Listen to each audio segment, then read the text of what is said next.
नमस्कार।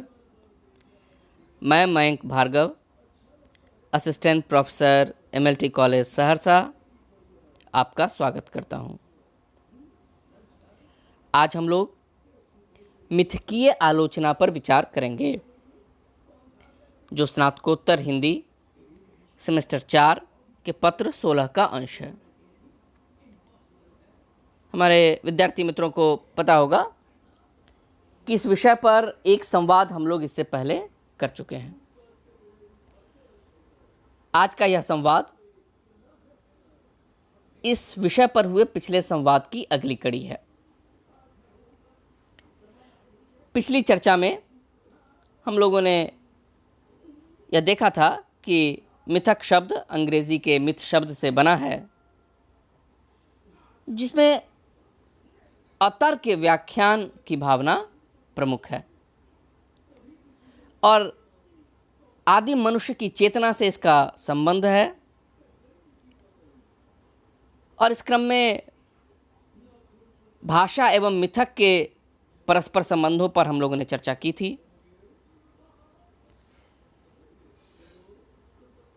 मिथक के संबंध में मनोविश्लेषकों, समाजशास्त्रियों और नृतत्व शास्त्रियों के विचारों से परिचय हुआ था। विशेषकर युंग की अवधारणा सामूहिक अवचेतना के सिद्धांत से मिथक का जुड़ाव कैसे है, उस पर हम लोगों ने विचार किया था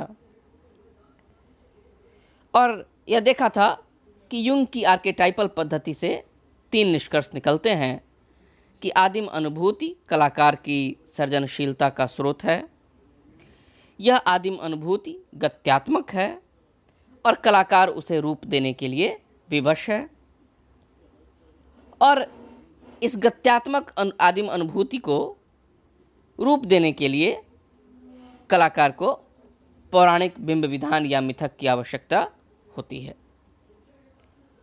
समाजशास्त्री कैसे मिथक का संबंध पूरी तरह समाज से जोड़ते हैं और नृतत्व शास्त्री उसको समाज निरपेक्ष और इतिहास निरपेक्ष बताते हैं, इसकी भी चर्चा हुई थी। और उसके बाद चर्चा हुई थी कि मिथक और साहित्य की अवधारणा कैसे आपस में जुड़ती है।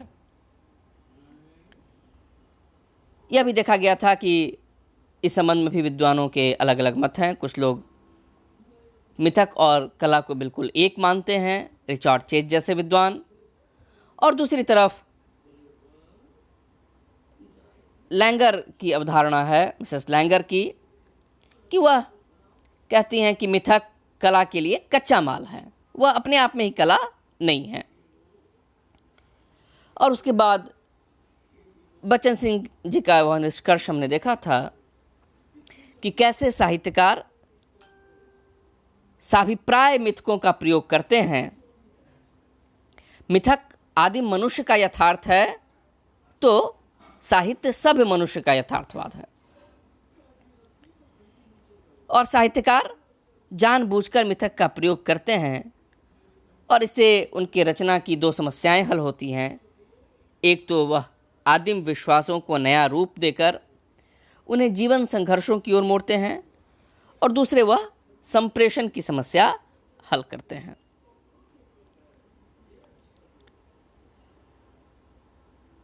युंग की जो अवधारणा हमने देखी थी, तो युंग थोड़ी सावधानी बरतना चाहते थे उसको, उस अवधारणा को साहित्य के संदर्भ में देखने के लिए। लेकिन इंग्लैंड और अमेरिका में लगभग हर तरह के आलोचकों ने मानवता के आद्य मिथकों को साहित्य में खोजने की कोशिश की।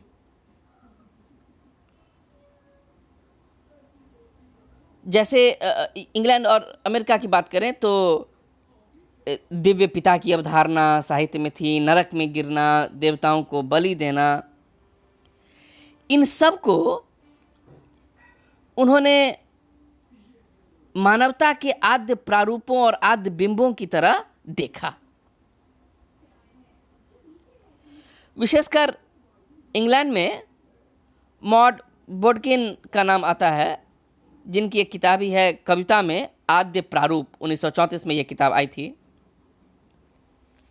उसमें उन्होंने बहुत प्रसिद्ध कृति है वेस्टलैंड टी.एस. इलियट की, उसका अध्ययन किया, जिनमें पुनर्जन्म का प्रारूप है। और इस प्रकार के जब अध्ययन इंग्लैंड और अमेरिका में होने लगे, तो विशेषकर अमेरिका में जो इससे पहले नई समीक्षा की बात हो रही थी, तो नई समीक्षा का स्थान ले लिया मिथकीय आलोचना ने। और रेनवेलक ने अपनी किताब कॉन्सेप्ट ऑफ क्रिटिसिज्म में लिखा है कि यह आलोचना पद्धति उन विषयों, लोक साहित्य, विषय वस्तुओं और वस्तु पर बहस करने की अनुमति देती है जिसकी अवहेलना नई आलोचना में हुई थी।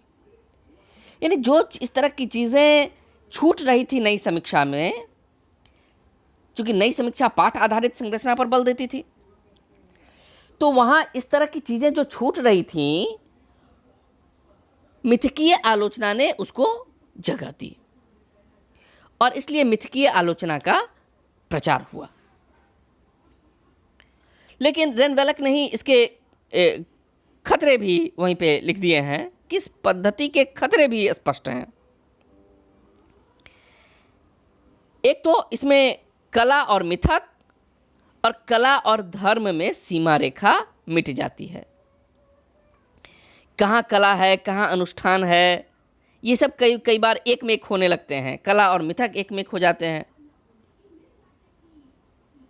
और कई बार ऐसा लगता है कि जैसे कविता कुछ मिथकों का की वाहक मात्र है, केवल कविता वह माध्यम है जिसके द्वारा मिथक हमारे पास पहुंचे हैं। और जब इस ढंग से हम साहित्य को देखते हैं, तो कुल मिला के जैसा लगता है कि जैसे एक ही तरह का स्वर सब में है, एक स्वरता की भावना, व्यर्थता की भावना शेष रहती है। ये रेनवेलक का मानना था। और उदाहरण भी उन्होंने दिया कि विल्सन नाइट की बहुत सारी कृतियाँ, जिन्होंने Shakespeare, Milton, pope, Wordsworth, Byron तक में जो रहस्यात्मक विवेक की पड़ताल की गई, उसकी निष्पत्ति इस तरह की हुई। लेकिन जो उत्कृष्ट आलोचक हैं, वह अपने विवेक का सही प्रयोग करते हैं कि कितना मिथकीय आलोचना का प्रयोग करना है और कैसे करना है। तो उत्कृष्ट आलोचक मिथकीय आलोचना की आंतरिक दृष्टि और कला की प्रकृति का मिश्रण करते हैं, और इस मिश्रण के द्वारा आलोचना की आंतरिक दृष्टि और कला की प्रकृति का जब मिश्रण होता है, उस मिश्रण के द्वारा मिथकीय आलोचना की सही अवधारणा हमारे सामने आती है। यदि कुछ ऐतिहासिक चर्चा करें, तो मिथकीय आलोचना के प्रारंभिक संकेत 18वीं सदी के अंत में कांट की पुस्तक क्रिटिक ऑफ प्योर रीजन में दिखते हैं। कांट ने विश्व का संचालन करने वाले और मानवीय प्रवृत्तियों पर नियंत्रण करने वाले ईश्वरीय सत्ता पर विश्वास प्रकट किया है। और इसके बाद नीत्शे की अवधारणा आई, वर्गसा का दर्शन आया।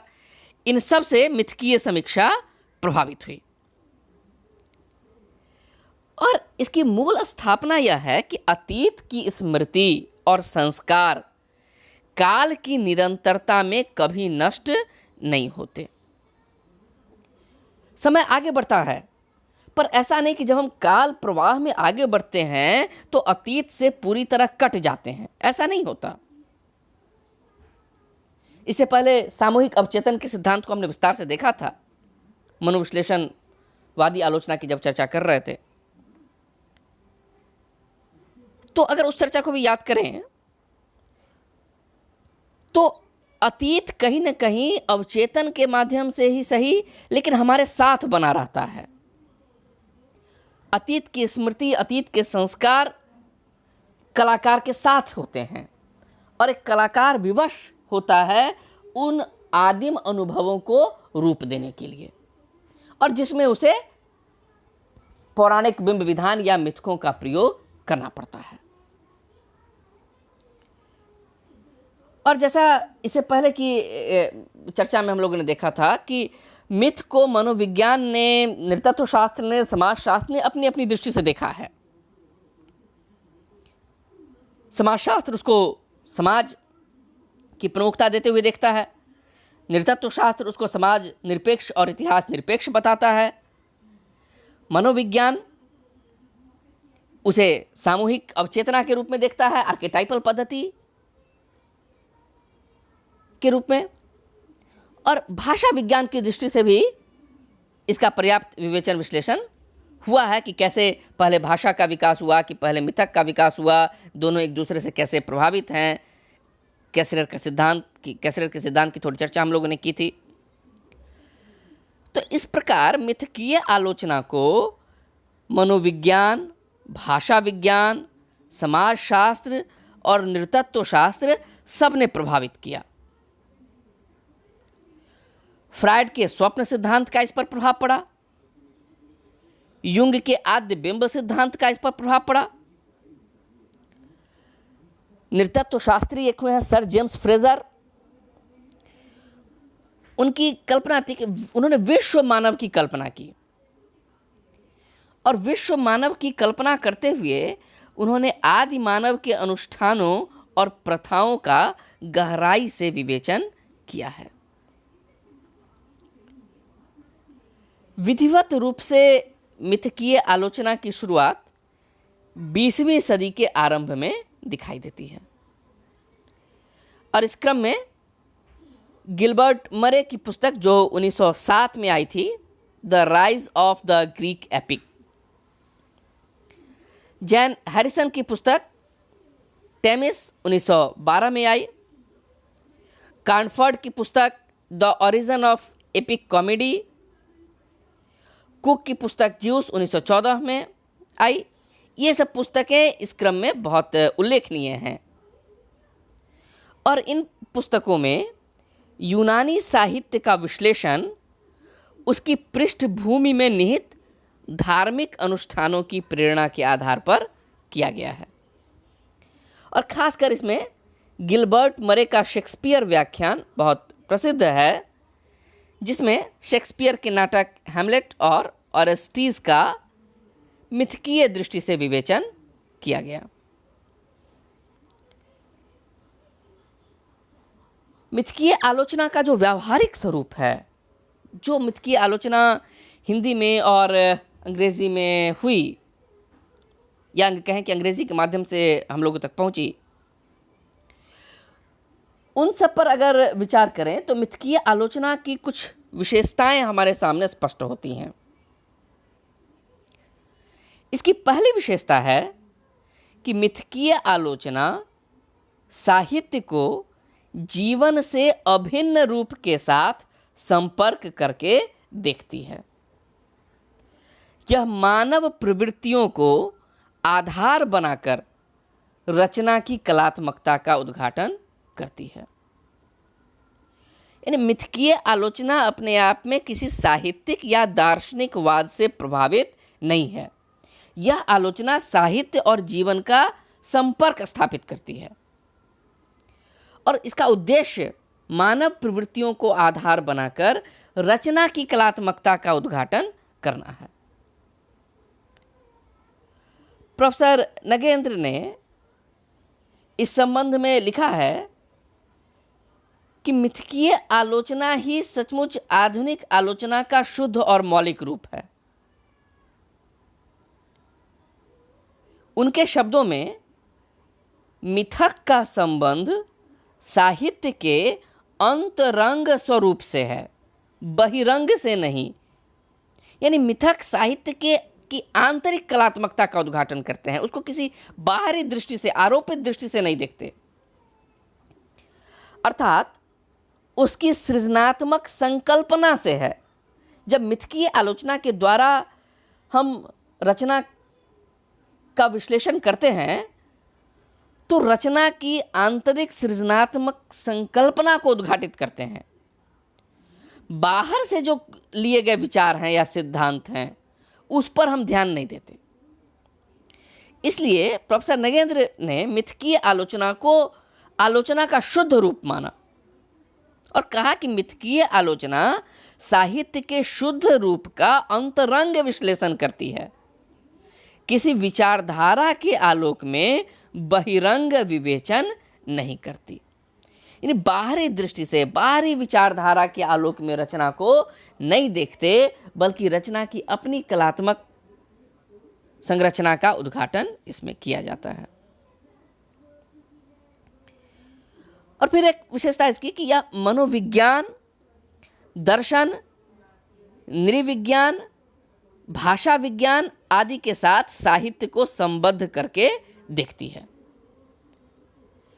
इसलिए मिथकीय आलोचक को बहुत पढ़ा लिखा होना चाहिए। यह जरूरी है कि वह केवल साहित्य ही नहीं जाने, बल्कि साहित्य के साथ साथ अन्य शास्त्रों का भी अध्येता हो। उसको मनोविज्ञान भी जानना है, दर्शन भी जानना है, नृविज्ञान भी जानना है, भाषा विज्ञान भी जानना है, क्योंकि तभी वह इन अनुशासनों के साथ साहित्य को संबद्ध करके देख पाएगा। तो इन सभी शास्त्रों का अध्येता होने पर ही मिथकीय आलोचक कृति की कलात्मक विशेषताओं को उद्घाटित कर सकता है। और मिथकीय आलोचना का यह भी मानना है कि इस आलोचना पद्धति का कार्य केवल व्याख्या विश्लेषण करना है, मूल्यांकन करना नहीं, क्योंकि इस आलोचना का संबंध कृति के किसी एक विशेष पक्ष या भाव से होता है। यह मूल्यांकन नहीं करती, केवल व्याख्या विश्लेषण करके छोड़ देती है। और चूंकि यह कृति की आंतरिक कलात्मकता का विश्लेषण करती है, इसीलिए यह मुक्तक, प्रगीत और महाकाव्य सबकी आलोचना के लिए उपयुक्त है। चाहे वह साहित्य का छोटा फॉर्म हो, मुक्तक हो, प्रगीत हो या महाकाव्य हो, सबकी आलोचना के लिए मिथकीय आलोचना पद्धति उपयुक्त है। यदि कोई प्रतिभा संपन्न आलोचक है तो वह पहचान लेता है कि कृति में जो अंतर्भुक्त मिथक हैं वह कैसे कृति की कलात्मक संरचना में के साथ साथ जुड़े हुए हैं, और फिर वह आलोचक कृति में अंतर्भुक्त मिथक और उसकी कलात्मक संरचना का उद्घाटन प्रभावशाली रूप में करता है। और कल्पना का भी अत्यधिक प्रयोग इस आलोचना की विशेषता है। कल्पना पर विशेष बल देने के कारण आलोचक का व्यक्तिगत दृष्टिकोण आलोचना पर हावी हो जाता है। तो यह एक खूबी भी है और यह एक खामी भी है।